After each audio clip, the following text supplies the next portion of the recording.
मोक्षमार्गस्य नेतारं भेतारं कर्म भूभृतां ज्ञातारं विश्वतत्त्वानां वन्दे तद्गुणलब्धये। श्लोक नंबर 26, अध्याय 3। उत्तरा दक्षिण तुल्याः। इसका मतलब क्या हुआ? उत्तरा मतलब उत्तर के कहां से? ऐरावत से लेके नील तक जितने क्षेत्र और पर्वत आदि है उनका विस्तार वगैरह दक्षिण तुल्य माने दक्षिण के क्षेत्र और पर्वत आदि के ही समान है। Same to same.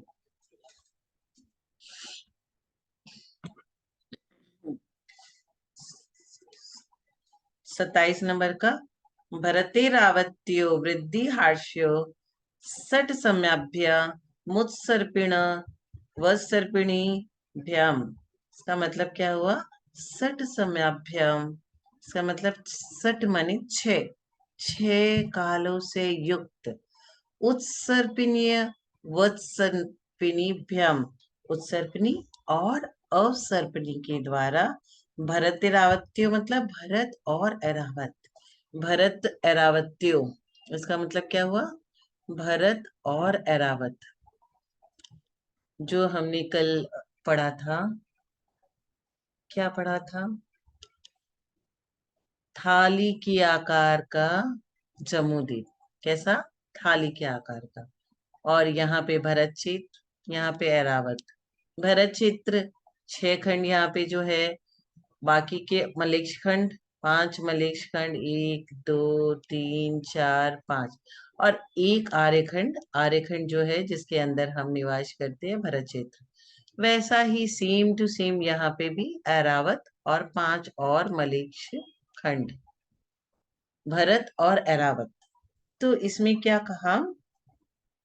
6 कालों से युक्त उत्सर्पणी और अवसर्पणी के द्वारा भरत और ऐरावत क्षेत्र जीवों की आयु, ऊंचाई, भोगोपभोग, संपदा और सुख आदि की घटती तथा बढ़ती होती रहती है। वृद्धि और ह्रास।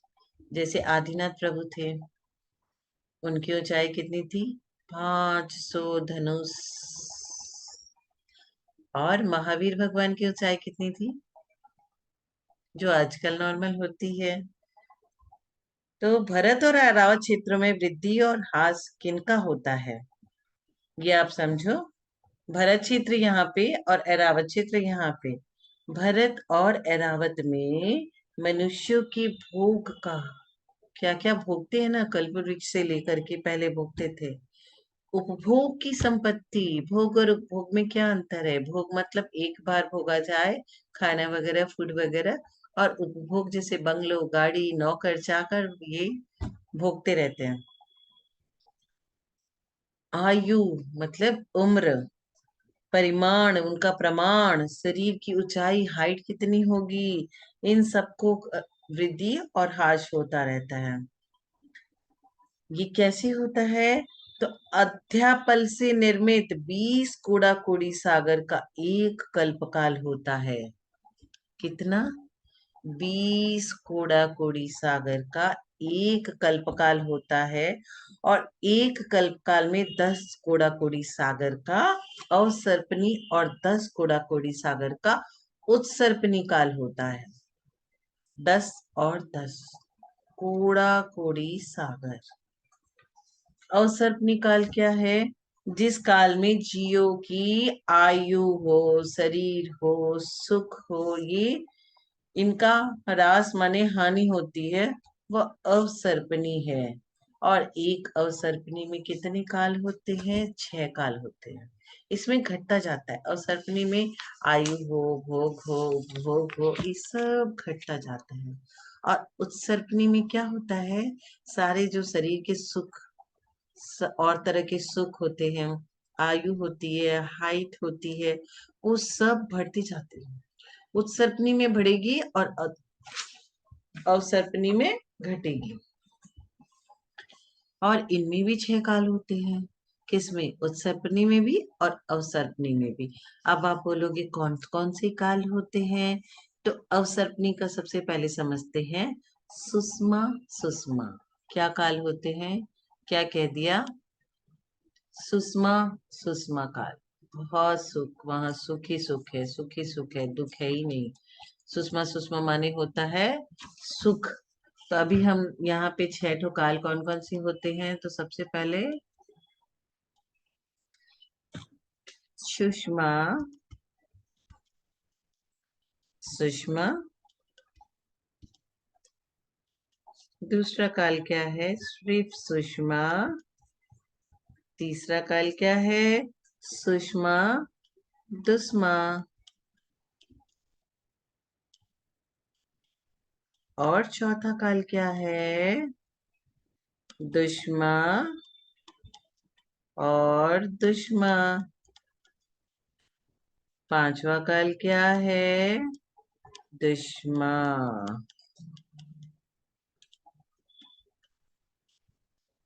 और छठा काल क्या है?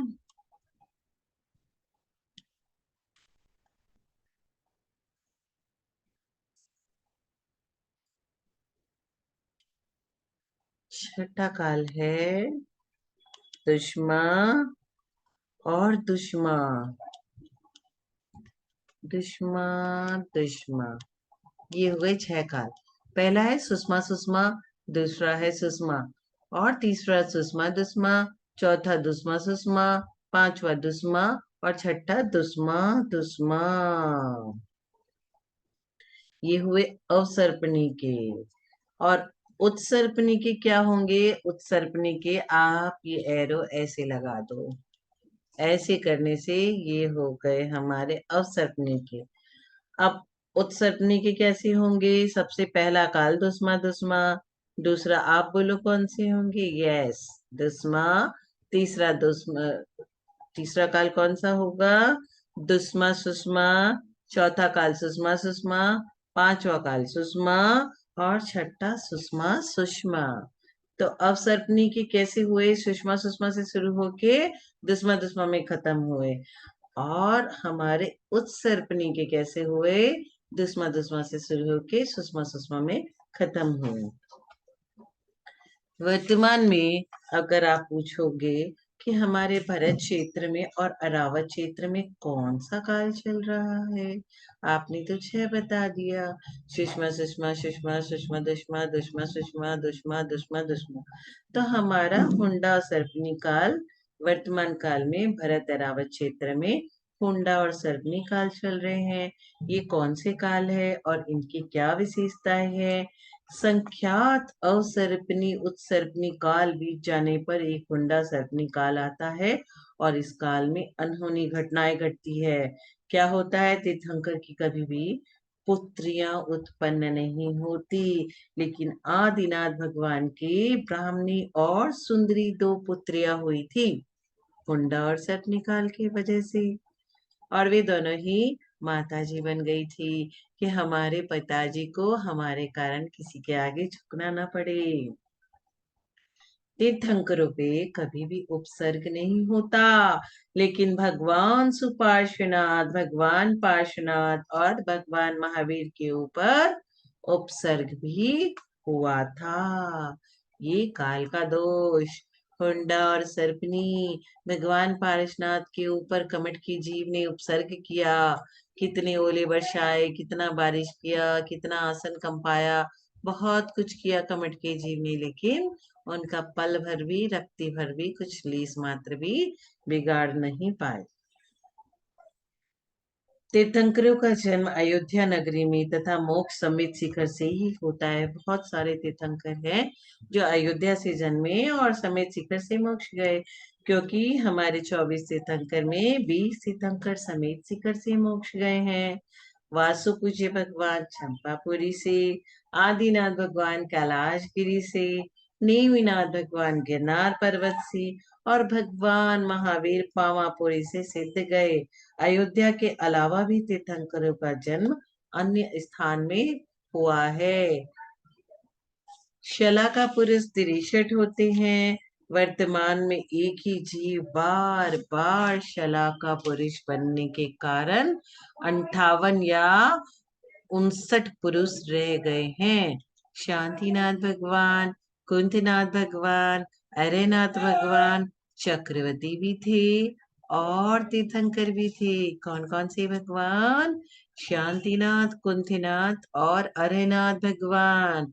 ये तीनों चक्रवर्ती भी थे और तीर्थंकर भी थे। चक्रवर्ती का मान भंग नहीं होता, लेकिन लेकिन कौन से ऐसे चक्रवर्ती है जिनका मान भंग हुआ था? याद करिए, कौन से ऐसे चक्रवर्ती है जिनका मान भंग हुआ था?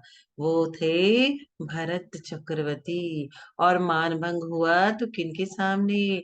बाहुबली, उनके भाई के सामने। 11 रुद्रों की उत्पत्ति होना और कलह नौ नारदों की उत्पत्ति होना, ये सब हुंडा और सर्पनी के काल के दोष है। पृथ्वी पर एकमात्र जैन धर्म ही होता है। ये अनेक धर्मों की उत्पत्ति होना भी हुंडा और सर्पनी काल के कारण है। तीसरे काल में तीर्थंकर का जन्म होना, मोक्ष होना तथा पंचम काल में केवली भगवान का मोक्ष, ये अनहोनी घटनाएं हुंडा और सर्पनी काल के दोष के कारण होती है। तीसरे काल में कभी तीर्थंकर जन्मते हैं, कभी नहीं, चतुर्थ काल में जन्मते हैं। तो आदिनाथ भगवान का जन्म तीसरे काल के अंतिम स्टेज में हुआ था। पंचम काल में केवली भगवान का मोक्ष होता है क्या? नहीं होता। पंचम काल में 21 कल की और 21 उपकल की का होना, ये भी हुंडा और सर्पनी काल का दोष है। 9वें से 16वें तीर्थंकर पर्यंत 7 तीर्थों में धर्म की विच्युति होती है। धर्म पूरा विच्छित्ति हो गया, इसीलिए शांतिनाथ भगवान को सब बहुत मानते हैं कि शांतिनाथ भगवान के बाद धर्म की विच्छित्ति नहीं, धर्म लगातार चलता रहा, इसीलिए कुछ भी हो सब शांतिनाथ भगवान को बहुत ज्यादा मानते हैं। चक्रवर्ती द्वारा द्विजों के वंश की उत्पत्ति होती है।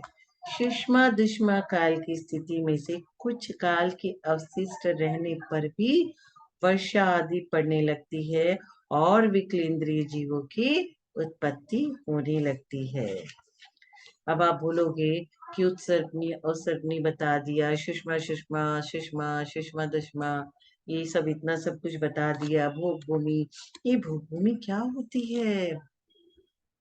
इसकी क्या विशेषताएं है?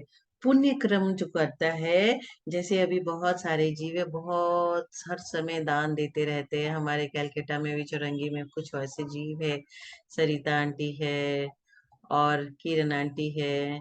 ये लोग क्या है, जब देखो तब देने के लिए तैयार। तो ऐसे जीव भोग भूमि में उत्पन्न होते हैं। भोग भूमि में वहां इच्छा मात्र से वस्तुएं प्राप्त हो जाती है। इच्छा हुई कि मुझे सोने का हार, हीरा जड़ित वो चाहिए, तो आ जाता है, कल्प वृक्ष से दे देते हैं। अर्थ पुरुषार्थ कर्म वहां नहीं है, काम नहीं करना पड़ता, बैठे बैठे ऑर्डर करो और सब कुछ मिल जाता है। स्त्री पुरुष माता पिता भी आयु पूर्ण हो जाती है तो युगल उत्पन्न होते हैं, मतलब जुड़वा, जो दोनों एक संग। और बच्चे उत्पन्न होने के बाद माता पिता को अच्छी छींक आती है और पिता जमाई आती है और दोनों की मृत्यु हो जाती है, क्योंकि उन्हें कोई रोग तो होता ही नहीं है। भोग भूमि में कोई बीमारी नहीं, कोई रोग नहीं। जब माता पिता को 2 बच्चे होते जुगल और वो दोनों एक दूसरे से शादी कर लेते हैं, और माता को क्या आती है? माता को छींक और पिता को जमाई आती है। लड़का लड़की अलग अलग उत्पन्न नहीं होते और उनका पालन पोषण माता पिता को नहीं करना पड़ता। वहां की मिट्टी में स्वयं ही बालक बालिका उत्तम, मध्यम और जघन्य भोग भूमि में क्रमशः 29, क्रमशः कितना कितना 21, 35 और 49 दिनों में पूर्ण विकसित हो जाते हैं। इसका मतलब उत्तम भोग भूमि में 21 दिन में विकसित हो जाते हैं, मध्यम में 35 में और जघन्य में 49 दिनों में पूरे पूरे विकसित हो जाते हैं। यहाँ पे क्या होता है, यहाँ पे विकसित होने में टाइम लगता है ना। हमें छोटा सा बच्चा है, 18 साल का होता है तब वह जवान बनता है, लेकिन यहाँ पे ऐसा नहीं है। 16 साल का बच्चा का इंतजार नहीं करना है, 21 दिन में उत्तम भोग भूमि में बच्चा पूर्ण रूप से जवान हो जाता है। और 35 साल की उम्र में मध्यम और 49 साल की उम्र में जघन्य भोग भूमि में। स्त्रियां 14 और पुरुष 16 आभूषण धारण करते हैं। यहाँ पे भोग भूमि में दिव्य बालू, मधुर गंध युक्त मिट्टी, वाह कितनी सुंदर, जैसे नरकों में गंदी गंधी युक्त होती है, यहाँ मधुर सुगंधित मिट्टी। फल युक्त वृक्ष, वृक्षों में पेड़ों में एकदम सुगंधित बढ़िया एकदम टेस्टी टेस्टी फल लगे रहते हैं। पंचवर्ण वाले 4 अंगुल ऊंचे तृण कमल युक्त वाटिका, मणिमय बालू से शोभित नदियां बहती रहती है वहां पे। सम चतुरस्र संस्थान होता है लोगों का। वज्र वृषभ नाराज सैनन, सैनन भी उत्तम। मनुष्यों में 9,000 हाथियों का बल तथा 10 प्रकार के कल्प वृक्ष होते हैं भोग भूमि में। 10 तरह की चीजें 10 प्रकार के कल्प वृक्ष से मांगो और वहां मिल जाती है। भोग भूमि में जीव किस क्रम से बढ़ता है ये देखो आप सोचोगे भोग भूमि में जन्म ले लिए, काम तो करना नहीं है उन्हें, न रुपया कमाना है, ना कोई चीज का टेंशन, ना वो बीमार पड़ते हैं, खाना चाहिए, कपड़ा चाहिए, ज्वेलरी चाहिए, सितार वादन चाहिए, तो कल्प वृक्षों को बोल देते, 10 कल्प वृक्ष खड़े हैं और सब दे देते, तो वो करते क्या होंगे। जगन्य भोग भूमि में सैया पर सोते सोते 7 दिन तक अंगूठा चूसती है, जगन्य भोग भूमि में। और 7 दिन तक घुटने के बल बच्चा चलता है। तीसरे सप्ताह मीठी मीठी तोतली भाषा बोलने लगता है, कितनी मीठी मीठी भाषा। और चौथे सप्ताह में पैर को जमा कर चलने लगता है। 5वें सप्ताह में कला तथा रूप आदि गुण वाला वह हो जाता है। छठे सप्ताह में युवावस्था को प्राप्त कर लेता है। और 7वें सप्ताह में सम्यक दर्शन को धारण करने के योग्य हो जाता है। Within 7 weeks, 7 into 7 is equal to 49 days। तो 49 डेज के बाद सम्यक दर्शन को धारण करने के योग्य हो जाता है। ये वृद्धियां उत्तम भोग भूमि में 3-3 दिन में, मध्यम भोग भूमि में 5-5 दिन में, जैसे यहाँ 7-7 दिन लगा, उत्तम भोग भूमि में 3-3 दिन लगेगा और मध्य में 5-5 दिन लगेगा। जगन्य भोग भूमि में 7-7 दिन पूर्ण होती है। तो 7 into 7 49, 7 into 3 21, 7 into 5 35। तो इस तरह से 21, 35 और 49 दिनों में पूर्ण विकसित हो जाते हैं। भोग भूमि की कुछ अन्य विशेषता भी है। क्या? भोग भूमि रज धूल अग्नि हिम से रहित होता है, वहां धूल नहीं होती, मिट्टी कादा, गंदी मिट्टी कादा, रज धूल, ये सब कुछ नहीं होता। हीन सेवा रहित होती है। कंटक बर्फ भिक्षु आदि विकल्प जीव भी नहीं रहते वहां पे, सोचिए। असंगी एवं जाति विरोधी जीव भी वहां नहीं रहते। वहां ऋतुओं का परिवर्तन ही नहीं होता, सब ऋतु में सब कुछ मिलता है वहां पे। यहाँ वसंत पतझड़ बसंत बहार सब ऋतुएं चलते रहती है। रात दिन वहां नहीं होते। मनुष्यों में अपराध, रोग, चिंता, जो यहाँ पे अपराधी होते हैं, क्रिमिनल होते हैं, मर्डरर होते हैं, वैसे वहां कुछ नहीं होते। बीमारियां कुछ भी नहीं, यहाँ कितनी सारी बीमारियां, किसी को कैंसर हो गया, किसी की डायलिसिस हो रही है, किडनी खराब हो गई, किसी की गैस की प्रॉब्लम है, किसी की बीपी की प्रॉब्लम है, किसी का सर फट रहा है, किसी की आंखें खराब है, आंखें तो बहुत जन के खराब होती है। वहां पे ये सारी बीमारियां नहीं, चिंता भी नहीं, बुढ़ापा भी नहीं आता, बुढ़े भी नहीं होते। हेयर्स को, ये अपने काले काले बालों को डाई भी नहीं करना पड़ता सादे हो जाने के ऊपर। निंद्रा भी नहीं होती। मनुष्य और तिर्यंचों की मृत्यु के बाद शरद ऋतुओं के बादलों की सर्दी से उनके शरीर उसी समय छिन्न भिन्न हो जाते हैं। भोग भूमि के पशु विशिष्ट तृण खाते हैं। 16,000 प्रकार की फूल मालाएं, आभूषण 16 प्रकार पुरुषों के और स्त्री के 14 प्रकार के, और 64 कलाएं, स्वाध्य 363 प्रकार का। रस कितने प्रकार के? रस 63 प्रकार के। और भवन 16 प्रकार के। खाद्य कितने प्रकार के? 108 प्रकार के। आहार 16 प्रकार के। व्यंजन 17 प्रकार के। और 14 प्रकार की दालें। पेय 32 प्रकार का। चक्रवर्ती के भोगों से अनंत गुणे भोग भोग भूमि के मनुष्य भोगते हैं। चक्रवर्ती जो भोग भोगता है उसे अनंत गुना भोग भोग भूमि के लोग भोगते हैं, और भोग भूमि से अनंत गुना देव गति के लोग भोगते हैं। अब आप सोचोगे, ये भोग भूमि के लोग आपस में एक दूसरे से लड़ाई नहीं करते क्या? ईर्ष्या नहीं करते क्या? कलह नहीं करते क्या? वो स्वभाव से ही मृदुभाषी होते हैं और सर्व कला कुशल, समान भोग वाले, ईर्ष्या मात्सर्य से रहित होते हैं। उनको किसी से ईर्ष्या नहीं होती। क्या चीज से ईर्ष्या करेंगे? सबके पास सब कुछ उपलब्ध है, जिसे जो चाहिए। कृपणता नहीं है, कुश अरुचि नहीं है, ग्लानि नहीं है, भय भी नहीं है, किसी चीज का भय नहीं है। क्या चीज ढक के रखेंगे? किससे ढक के रखेंगे? कोई चोरी नहीं है कि वहां आकर के चोरी कर ले। काम ज्वर भी नहीं है, उन्माद भी नहीं है, विरह नहीं है, लाड नहीं है, शरीर के मल मूत्र विसर्जन करने की उत्सुकता नहीं है, दैन्य इष्ट वियोग अनिष्ट संयोग से रहित और नपुंसक तथा समोशन मनुष्य वहां नहीं होते। मनुष्य होते हैं लेकिन वो नपुंसक नहीं होते। और समोशन मनुष्य भी कहीं कहीं होते हैं, तो यहाँ नहीं होते कि कभी किसी के काक के बाल में मनुष्य हो गए, वैसा नहीं। अब आप बोलोगे कितना अच्छा है भोग भूमि में जाना। तो कौन सी गति के लोग मर करके भोग भूमि में जाते हैं, और भोग भूमि से मर करके ये जीव कहाँ जाता है? देव और नार की भोग भूमि में जन्म नहीं लेते। देव पर्याय से सीधे भोग भूमि में कोई नहीं जाता, और नरक से निकल के भी नहीं जाता। मनुष्य और तिर्यंच दान तथा धर्म के प्रभाव से भोग भूमि में जन्म लेता है। जो मनुष्य दिन भर दान देते रहता है वही भोग भूमि में जन्मता है।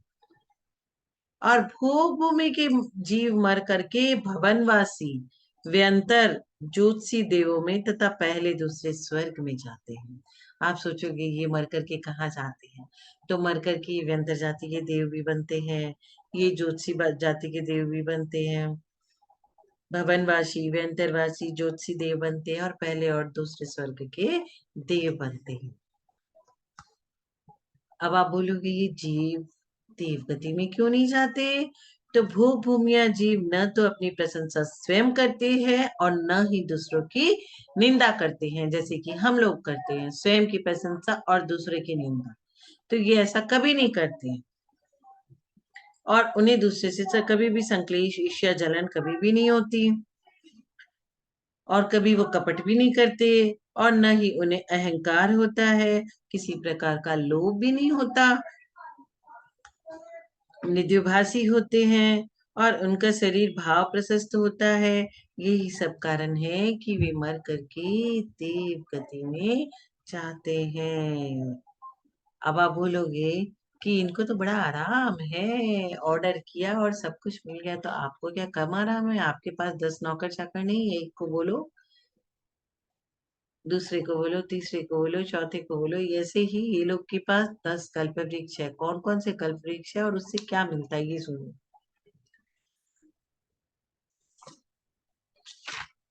तो हमारा समय आज हो चुका है। 10 कल्प वृक्ष और उनसे क्या क्या मिलता है, इसकी चर्चा कल करेंगे। सभी को सादर जय जिनेन्द्र।